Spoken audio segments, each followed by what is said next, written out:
PKM Masjid Jami' Nurul Falah Al-Mukarram Ustaz Maulana. Mudah-mudahan para guru kita selalu dalam keadaan sehat walafiat, amin. Juga para hadirin bapak-bapak yang hadir pada pengajian malam hari ini, mudah-mudahan Allah berkahi hidupnya, Allah kuatkan keistiqomahannya, Allah limpahkan rezekinya, amin amin ya rabbal alamin. Alhamdulillah pada malam hari ini kita bisa bermuwajahah bertatap muka kembali dalam rangka mengkaji memahami kitab Al-Hikam, kitab tasawuf. Untuk lebih berkahnya mari kita awali dengan sama-sama baca umul kitab. Kita niatkan khusus kepada pengarang kitab, tentunya wabil khusus kepada baginda Rasul sallallahu alaihi wasallam dan kepada kita semua yang belajar. Al-hadhihi niyah wa likulli niyatin salihah wa ila hadratin nabiyil mustafa wa maulana Muhammadin sallallahu alaihi wasallam wa ala alihi wa azwajihi wa dhurriyyatihi wa man tabi'ahum ihsan ila yaumiddin, wa khususan ila al-musannif fi kitab Al-Hikam Asy-Syaikh Ibnu Athaillah Sakandari nafa'anallahu bi ulumihim fid din wad dunya wal akhirah, wa khususan ila jam'iyyatina fi majlisina hadha wa li ummati Muhammadin sallallahu alaihi wasallam ajma'in. Syai'un lillahu lana wa lahumul Fatihah. A'udzu billahi minasy syaithanir rajim. Bismillahirrahmanir rahim. Alhamdulillahi rabbil alamin. Ar-rahmanir rahim. Maliki yaumiddin. Iyyaka na'budu wa iyyaka nasta'in. Ihdinas siratal mustaqim.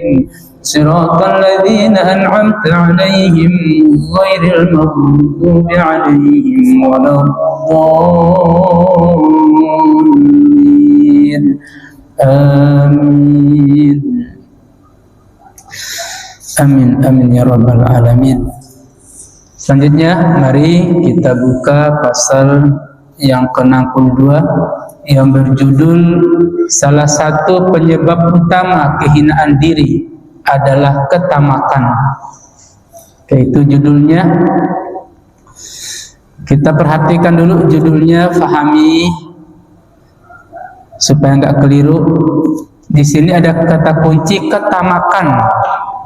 Ya, apa itu tamak? Asal kata tamak ya, yaitu serakah atau rakus atau berlebihan ya, itu tamak namanya. Jadi ketamakan berarti kerakusan, keserakahan. Tuh. Ternyata kalau kita serakah, kita rakus, itu penyebab kehinaan diri. Tuh. Ada gambaran dari judul ya, Bapak Ibu ya. Oke, kita langsung baca redaksi Arabiknya. Bismillahirrahmanirrahim. Wa qala al-musannif rahimahullahu ta'ala wa nafa'na bi ulumihim fid dharain. Faslun ma sabaqat aghsanu dhulla illa ala budri tam'in. Tidaklah tumbuh dahan-dahan kehinaan kecuali dari benih ketamakan. Ya, pelan-pelan dicerna. Apa itu dahan-dahan? Itu cabang-cabang atau ranting-ranting, itu namanya dahang. Jadi tidak tumbuh dahang-dahang atau cabang-cabang kehinaan ya, kecuali dari benih ketamakan. Artinya kita tanamkan ketamakan, tanamkan kerakusan, keserakahan, pasti tumbuh cabang-cabang kehinaan. Itu maksudnya.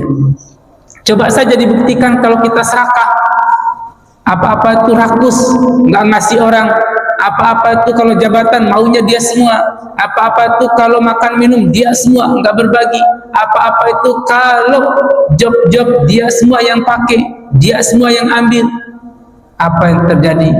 Pasti muncul cabang-cabang kehinaan. Salah satu yang terlihat jelas pasti kehinaan digunjing, dianggap serakah, dianggap sombong, dianggap macam-macam tuh. Mulai dah tuh nggak ada teman yang mau bergaul, mulai itu nggak ada sahabat yang mau dekatin, nggak ada juga pengurus sesama pengurus yang mau bareng-bareng lagi, yang mau bersama-sama. Udah mulai itu muncul-muncul, dijauhin, itu berarti dihina, itu namanya. Baik, kita lihat penjelasannya. Ibnu Athaillah mengumpamakan kehinaan dengan sebuah pohon. Dahan-dahannya adalah perumpamaan bagi berbagai jenis kehinaan. Ia juga mengumpamakan ketamakan dengan sebuah benih. Seakan Ibnu Athaillah berkata, jangan kau tanam benih ketamakan di hatimu sehingga akan tumbuh menjadi pohon kehinaan yang dahan dan rantingnya akan bercabang-cabang. Tuh. Lanjut paragraf kedua. Ketamakan merupakan sikap tercela yang dapat merusak ubudiyah atau ibadah. Bahkan ia adalah pangkal segala kesalahan. Ketamakan menandakan ketergantungan dan penghambaan manusia terhadap manusia. Disinilah letak kehinaan dan kenistaan sikap ketamakan. Sebabnya adalah keraguan terhadap sesuatu yang telah ditakdirkan Allah. Tuh, dalam pandangan tasawuf, kenapa sikap tamak itu hina? Karena meragukan terhadap sesuatu yang telah ditakdirkan Allah. Pengen semua itu dirakusin semua, diserahkan semua, nggak percaya akan takdir Allah bahwa porsinya sudah sesuai masing-masing, takarannya sesuai udah ukuran masing-masing.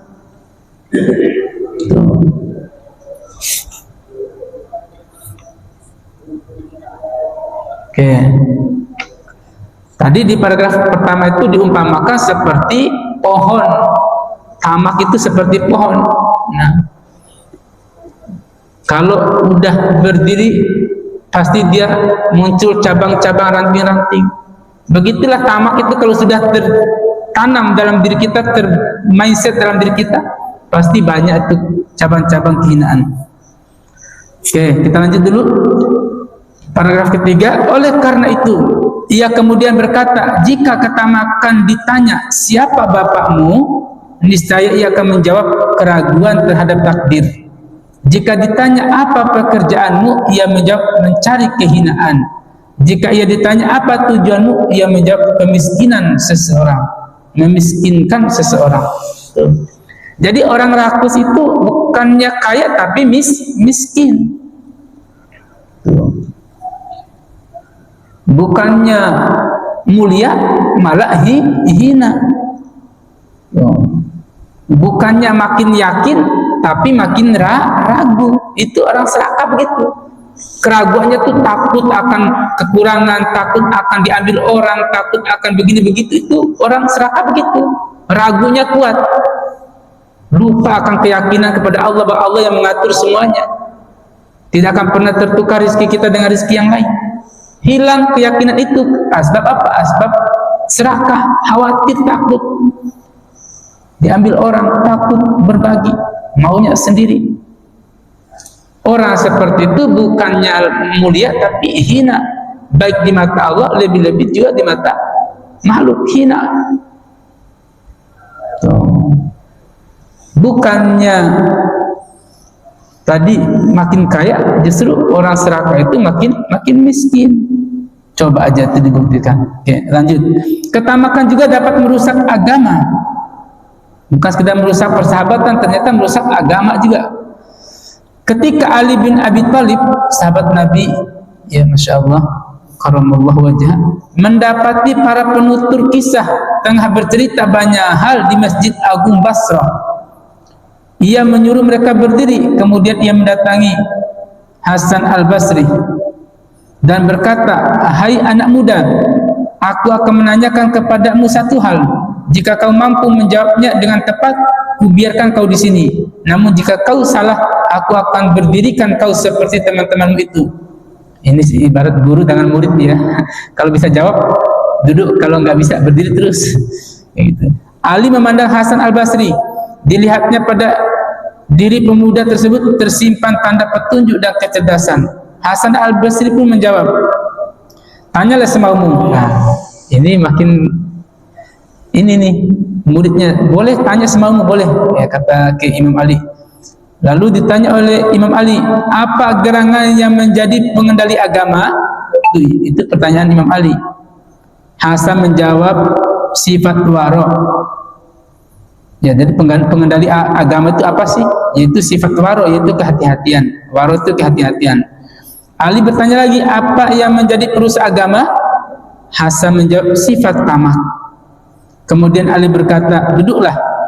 Orang sepertimu layak berbicara di hadapan manusia. Wah, dia pintar ini, kata Imam Ali. Oh, duduk, bagus kamu, cakap. Itu Imam Hasan itu banyak ini ya, banyak meriwayatkan hadis Hasan Al-Basri. Warok menjauhi ketamakan, ya, adalah waroknya orang-orang khusyuk atau khawas. Sikap ini menunjukkan kekokohan keyakinan, sempurnanya tawakal, dan tenangnya hati terhadap Allah. Berbeda dengan waroknya orang-orang biasa atau awam yang baru sebatas meninggalkan perkara-perkara subhat. Nah, ini kalau sudah kita mampu bersikap warok atau kehati-hatian, pasti tamak itu atau serakah, rakus itu sedikit demi sedikit hilang dari diri kita.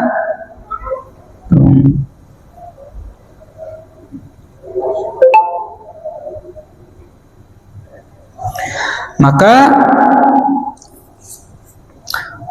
kalau di pasal 26 ini menyinggung, ya, kaitan dengan sikap serakah atau rakus tamak, ya. Nah, yang ke-63-nya sebelum kita diskusi biar tuntas, menyinggung tentang angan-angan. Apa itu? Pasal 63 langsung lanjut. Maqadaka syai'un mithlul wahmi. Singkat ini, tak ada yang dapat mengendalikan sehebat angan-angan. Ini nih angan-angan lagi nih.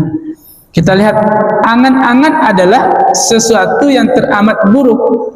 Selain karena merupakan penyebab ketamakan manusia, juga karena angan-angan sebenarnya adalah perkara yang tidak ada. Ia hanyalah hayalan dan perkiraan. Tuh, kata kunci angan-angan itu hayalan atau perkiraan semata. Namun anehnya jiwa selalu lebih tunduk kepadanya daripada akal. Tidakkah kau melihat bahwa tabiat manusia selalu merasa takut kepada ular karena ia menyangka bahwa ular itu berbahaya? Bahkan ia takut bila melihat seutas tali yang melingkar sebab ia mirip dengan ular. Sekiranya tabiat tunduk kepada akal, tentu ia tidak akan merasa takut karena segala hal yang ditakdirkan pasti akan terjadi dan yang tidak ditakdirkan pasti tidak akan terjadi. Oleh sebab itu, tak seorang pun yang selamat dari ketamakan terhadap makhluk dan apa yang ada di tangan mereka, kecuali para ahli warok dan dari kalangan khawas. Mereka adalah orang-orang yang selalu qanaah dan tawakal. Di hati mereka tidak lagi hubungan antar makhluk, mereka tidak lagi memedulikan rezeki. Ini orang-orang yang super nih.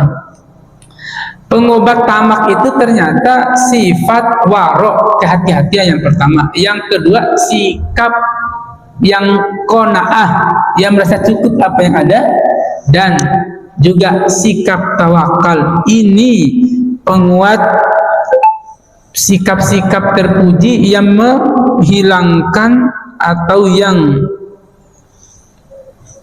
menepis terhadap sifat tamak.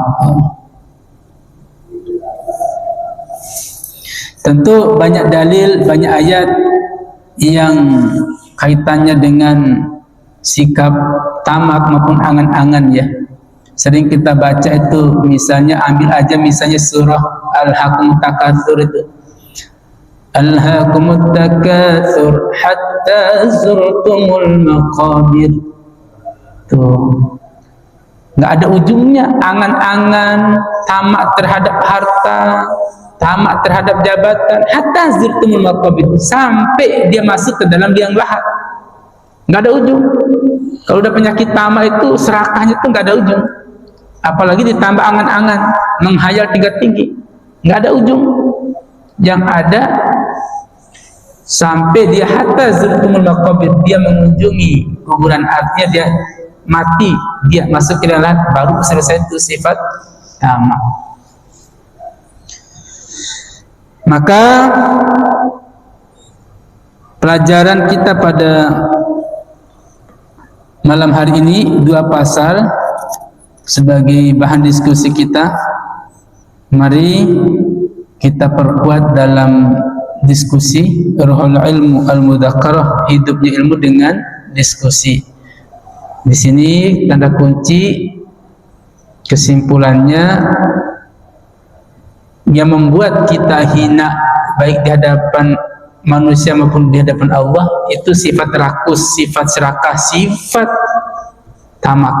Maka selesaikanlah sifat itu atau tangkis, hadapilah sifat tamak itu dengan qanaah, merasa cukup apa yang ada, dengan kehati-hatian, sikap wara', tentu dengan tawakal, bersandar kepada Allah dengan keyakinan yang kokoh. Insya Allah sifat rakus, sifat serakah itu jauh dari diri kita. Barakallah bapak-bapak yang dimuliakan Allah. Selanjutnya mari kita diskusikan dua pasal. Yang mau bertanya boleh, juga yang mau menambahkan juga boleh. Oke, barakallah. Monggo bapak-bapak kita diskusikan. Ya, silakan. Siap. Ya, kita namanya manusia, dalam bulannya gimana kita kan ada menteri, kan kantor, kerjaan itu gimana gitu kan, seperti itu kan, rugi gimana gitu kan. Jadi dalam bulan gimana cara mengatasi itu? Iya, betul. Ya, khilaf, salah, dosa pasti manusiawi itu ya, manusiawi. Termasuk sifat tamak, sifat serakah, sifat rakus, manusiawi. Lalu bagaimana solusinya? Satu, hadirkanlah keyakinan bahwa segala sesuatu itu Allah sudah atur. Itu dulu pertama ini. Kalau ini hilang, pasti kita masuk ke tamakan itu. Jadi solusi pertama, hadirkan keyakinan dalam diri atau dalam mindset pikiran bahwa semua itu Allah sudah atur dalam takarannya, tidak pernah tertukar dengan takaran-takaran yang lain. Si A dapat takaran sekian, si B dapat takaran sekian sedikit, nggak akan pernah tertukar. Kalau sudah masuk keyakinan ini, insya Allah itu orang tuh selalu bersyukur, pasti selalu bersyukur tuh, nggak merasa pengen mengakomodir semua, pengen serakah semua, enggak, karena dia udah masuk sifat mindset tadi, sifat merasa semua Allah sudah atur tadi. Ini poin pertama, ini harus hadir dulu keyakinan ini. Yang kedua, agar tidak masuk sifat tamak ini, yang kedua, hadirkan sifat qanaah. Apa itu sifat qanaah? Itu sifat merasa cukup apapun yang ada, yang dapat dinikmati, pemberian Allah tentunya. Kalau kita hari ini makannya cuma makan pakai telur doang, kita cukup qanaah saja, ini akan membackup sifat tamak tadi. Tapi kalau nggak merasa cukup, haus terus itu, haus terus, pengen terangkul, pengen semua digarap, maka hadirkan jiwa yang merasa cukup terhadap nikmat atau rezeki yang kita dapat. Hari ini dapat misalnya sebagai tukang parkir misalnya cuma dapat 20.000, alhamdulillah cukup. Wah, kecil banget, nggak cukup ini buat makan. Pasti itu akan rakus itu, cari lagi yang lain lagi. Nanti mulai dah tumbuh tamak itu, tumbuh rakus itu. Nah, ini cara kedua. Tadi hadirkan keyakinan mindset bahwa Allah sudah atur semua takaran. Yang kedua, hadirkan sifat qanaah, merasa cukup apa yang ada. Ini penting sekali ini. Yang ketiga, ini di kitab ini menyebut, coba kita hadirkan sifat yang ketiga itu selalu bersandar kepada Allah, atau disebut tawakal. Allah tempat bergantung. Apa-apa tuh kita gantungkan ke Allah. Apa-apa tuh urusan kita kembalikan ke Allah. Apa-apa tuh masalah kita cepat kembalikan ke Allah. Insya Allah itu pasti kita akan menjadi pribadi-pribadi jauh dari tamak, jauh dari rakus. Tadi udah cakep tuh keyakinan, udah cakep tuh sifat qanaah, ditambah lagi sifat tawakal, wah makin cakep lagi. Nah, ini semua sejalan seirama ini. Yang terakhir, yang keempat, coba kita praktekkan yang namanya sifat warok. Apa itu warok? Hati-hati, sifat kehati-hatian. Mana yang halal, mana yang haram, mana punyaku, mana punya orang, mana milikku, mana milik orang. Ini namanya sikap warok. Nah, sikap warok ini kalau bukan milik kita jangan disentuh. Kalau bukan istri kita jangan dipegang. Kalau bukan harta kita jangan ambil. Inilah sifat warok.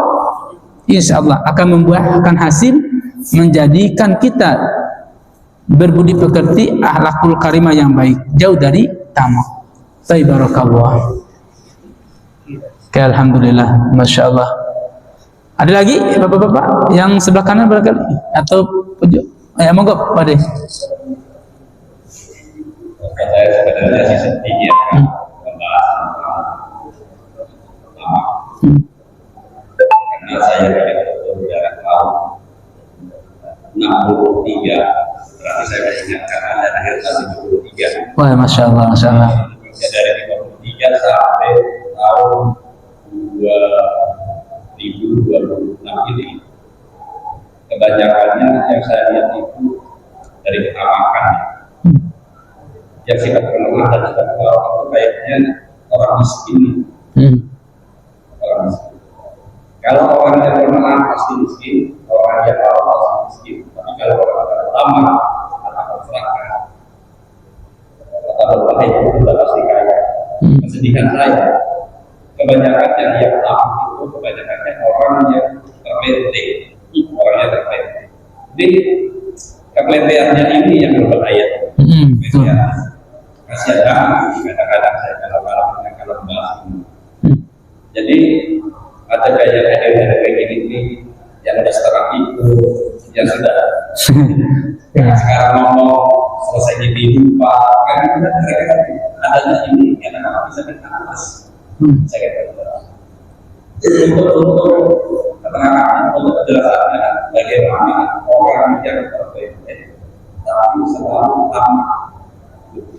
Karena mencapai orang di hadapan Allah Subhanahu wa Ta'ala, mencapai orang di hadapan Allah Subhanahu wa Ta'ala, untuk hinaan orang-orang pasti di hadapan Allah Subhanahu wa Ta'ala, di hadapan manusia dan dari orang.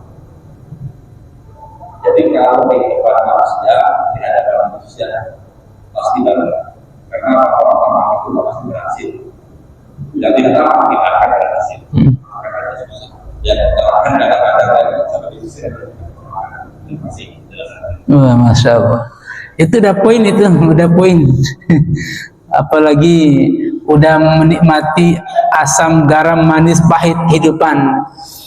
Sudah 63 tahun menjalani kehidupan. Tentu banyak sekali pengalaman hidup, ya. Banyak sekali yang dijumpai, yang ditemui, ini luar biasa.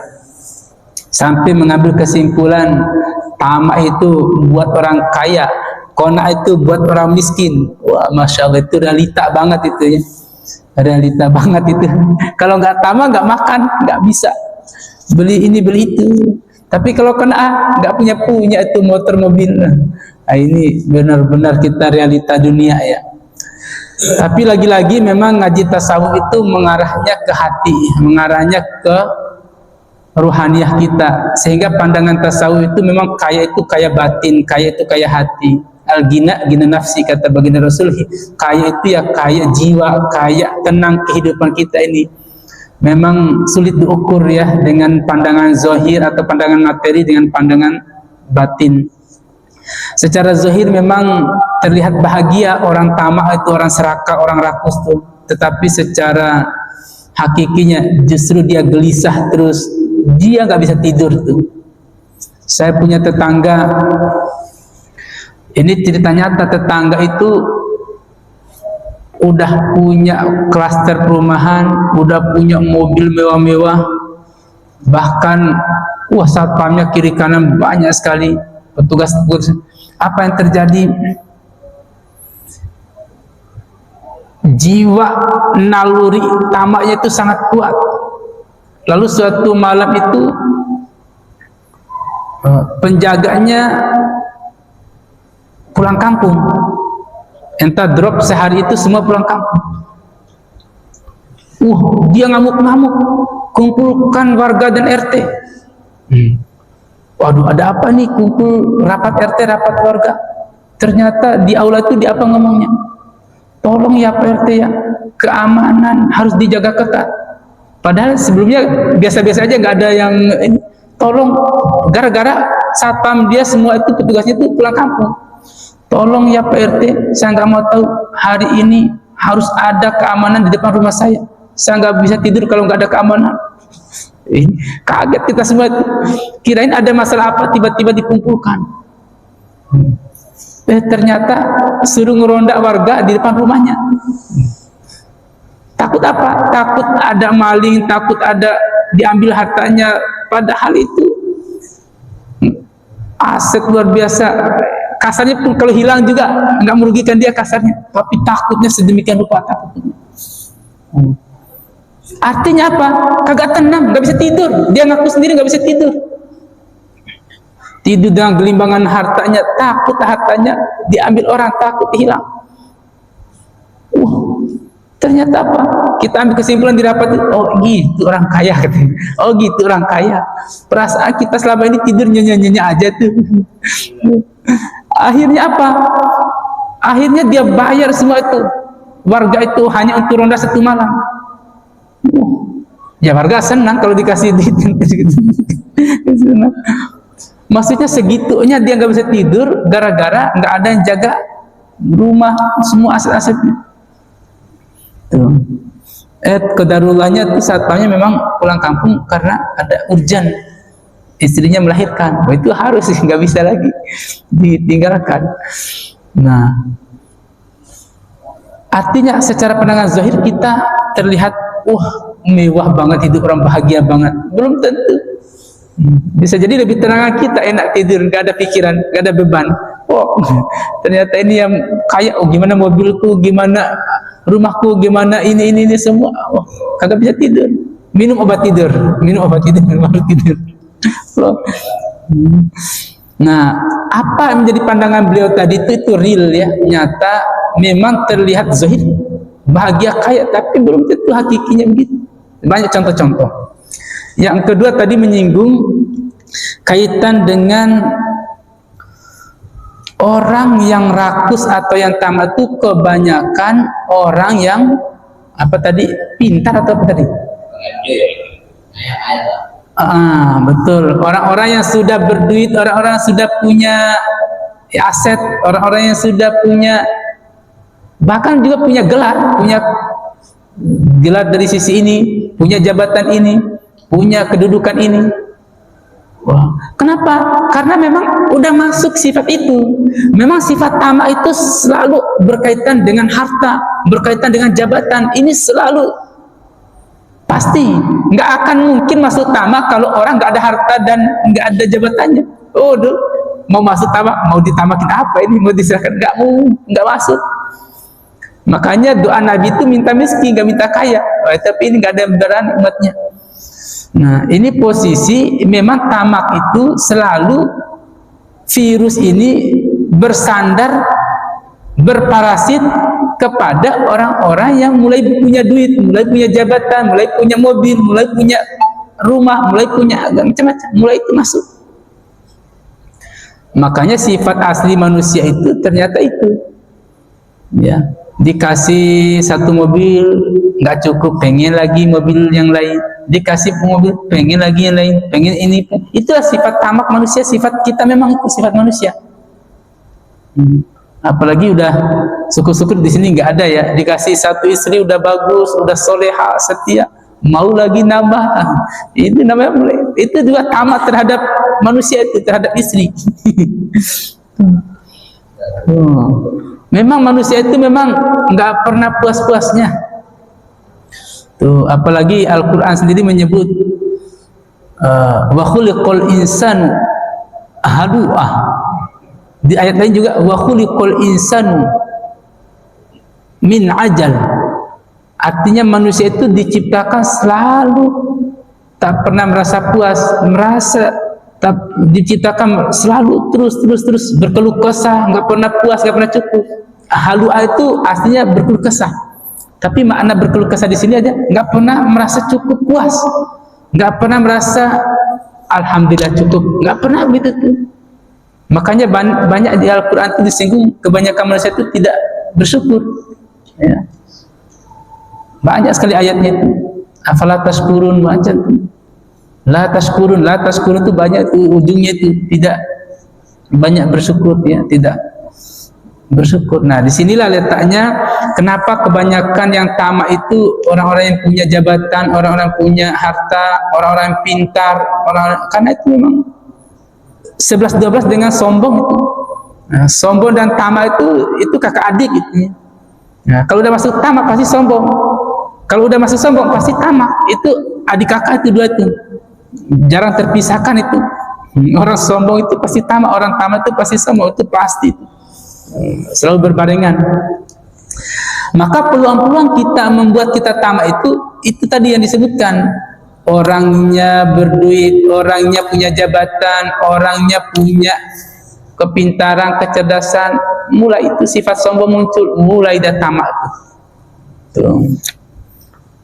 Maka pada akhirnya kita berstatement, kita merasa cukup, kita qanaah, ya begitu-gitu aja kita. Yang penting kita juga nggak begitu-gitu juga tidurnya, yang penting nyenyak terus, yang penting tenang adem terus.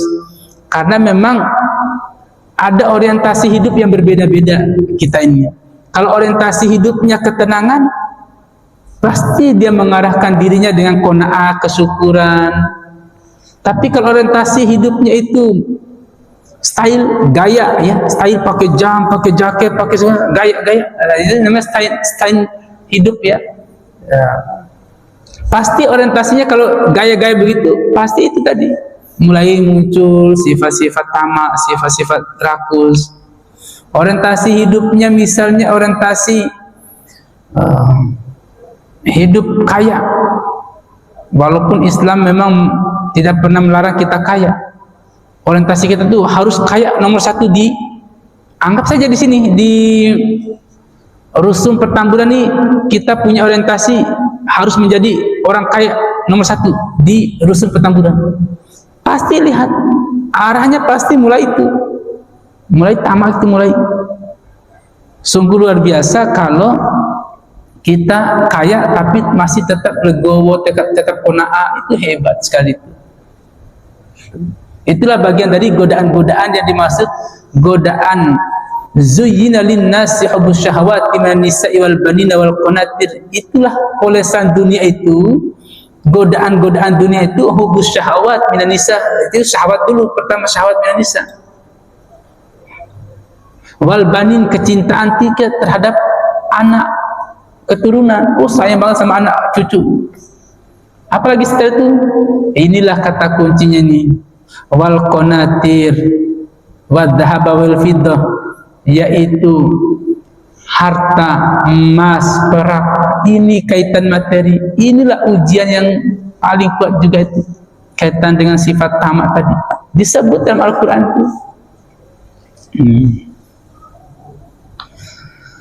Maka tidak beda dengan solusi tadi. Maka kita mari supaya tidak sifat tamak ini pasti membuat kita hina itu, ya, kita rubah polanya, rubah acuan hidup kita, orientasi hidup, rubah pola pikir kita, bahwa yakinilah Allah sudah mengatur setiap takaran rizki, takaran urusan. Kita nikmati, kita syukuri, pasti adem tenang hidup kita. Kita jalani hidup juga dengan penuh kesyukuran, insya Allah akan tambah rizki itu, nggak akan pernah sepi rizki itu. Kita rubah polanya. Pola yang paling hebat itu adalah pola mindset tadi, bahwa mindset Allah sudah atur atur rizki kita tidak akan pernah tertukar dengan rizki yang lain. Rizki si A, si B tidak akan pernah tertukar. Walaupun sama-sama duduk di satu tempat misalnya, pasti tidak akan pernah tertukar. Kalau kita yakin ini, berarti tidak ada sifat rakus tadi, tidak ada sifat tamak tadi, karena memang sudah diatur oleh Allah, tidak pernah tertukar. Kita sudah dapat sembako satu, lalu yang lain belum dapat. Apa kata yang lain? Wah, kok saya kagak dapat ya? Kok dia dapat? Mulai itu satu tanda tanya tuh. Kita yang dapat, alhamdulillah. Yang belum dapat, wah, mulai muncul sifat-sifat aneh-anehnya tuh. Mulai seuzon-seuzonnya dulu tuh. Wah, pilih kasih nih baginya. Padahal itu salah satu rizki yang tidak tertukar. Bisa jadi dia nanti dapatnya di tempat lain, cuma dia dapatnya di tempat ini. Dan yang ono, yang ngasih tadi, bisa jadi cuma satu doang bawa sembakonya. Tuh. Oh, ternyata udah hatinya ke sini. Nah, siapa yang menggerakkan hati? Allah lagi. Tidak ada pernah tertukar. Tuh. Maka Bapak Ibu yang dimuliakan Allah, kalau sudah bicara tamak ini, ya sedikit tidaknya cambukan buat kita semua, evaluasi masing-masing kita. Sedikit tidak pernah kita rasa sifat-sifat ini nih, sifat tamak, sifat rakus, serakah. Kita berdoa kepada Allah supaya dijauhkan dari sifat tamak ini, dan tentu kita dihadirkan sifat qanaah, sifat-sifat waro. Masya Allah, itu sifat-sifat mulia semua tuh. Yang terakhir, jangan mengukur sesuatu itu pada pandangan zahir, karena setiap pandangan zahir itu pasti berubah-ubah atau relatif. Pasti kita pandang orang itu wah bahagia, belum tentu. Kita pandang orang itu kaya raya, belum tentu. Lebih baik kita pandang aja diri sendiri. Ya Allah, diriku yang penting habis ini hamba bisa tidur nyenyak, habis ini bisa makan, habis ini bisa aktivitas, bisa ngopi, bisa kumpul dengan keluarga, dengan anak. Alhamdulillah udah bahagia banget itu. Belum tentu yang kita pandang bahagia kayak tadi bisa ngopi, bisa kumpul, bisa tidur, bisa cerita-cerita dengan bisa, belum bisa, tentu juga belum bisa ngaji seperti ini. Sibuk terus 24 jam sibuk. Hatta zirtumul maqabir, sampai dia wafat itu, enggak ada ujung. Barakallahu li wa lakum ajmain. Ini yang dapat kami sampaikan. Ini sudah waktu Isya. Kita cukupkan, kita tutup dengan sama-sama baca doa seperti biasa. A'udzu billahi minasyaitonir rajim. Bismillahirrahmanirrahim. Wal 'asri innal insana lafi khusrin illa alladziina aamanu wa 'amilus solihati wa tawassaw bil haqqi wa tawassaw bis sabr. Shadaqallahul 'adzim. Subhanakallahumma wa bihamdika asyhadu an la ilaha illa anta astaghfiruka wa atubu ilaik. Rabbana atina fid dunya hasanah wa fil akhirati hasanah wa qina adzabannar. Wa sallallahu ala sayyidina Muhammadin nabiyil ummi wa ala alihi washabihi wasallam. Bi fadlika subhana rabbika rabbil izzati amma yasifun wa salamun alal mursalin walhamdulillahi rabbil alamin. Demikian, terima kasih atas segala perhatian, mohon maaf atas segala kekurangan. Akhirul kalam, wabillahi taufiq wal hidayah. Wassalamualaikum warahmatullahi wabarakatuh.